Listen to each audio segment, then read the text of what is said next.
Musibah tidak selamanya buruk, sebagaimana kenikmatan tidak selamanya baik. Tidak jarang musibah yang menimpa seseorang membawa dampak positif dan kesudahan yang baik.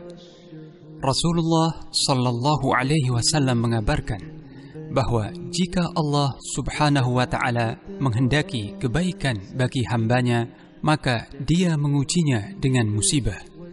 Di antara kebaikan yang tersembunyi di balik musibah yang menimpa seorang mukmin adalah: yang pertama, digugurkannya dosa-dosa dan diampuninya kesalahan seorang hamba.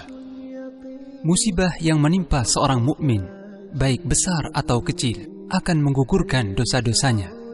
Kedua, pahala yang besar dari sisi Allah Subhanahu wa Ta'ala jika hamba tersebut bersabar atas musibah yang menimpanya. Allah Subhanahu wa Ta'ala akan menyempurnakan pahala orang-orang yang bersabar sampai tidak terhingga. Ketiga, ditinggikannya derajat di surga.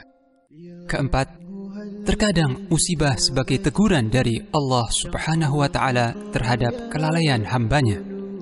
Tidak sedikit manusia yang bertaubat kepada Allah Subhanahu wa Ta'ala dan kembali ke jalan Allah setelah mendapatkan cobaan atau musibah. Kelima, seorang yang bersabar dalam menerima musibah, maka ia akan meraih kecintaan Allah Subhanahu wa Ta'ala terhadapnya.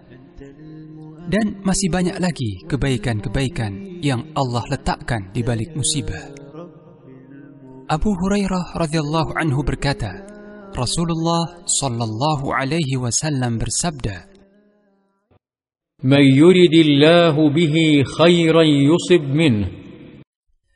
Barang siapa yang Allah menghendaki kebaikan baginya, maka Allah mengujinya dengan musibah. Hadis riwayat Bukhari.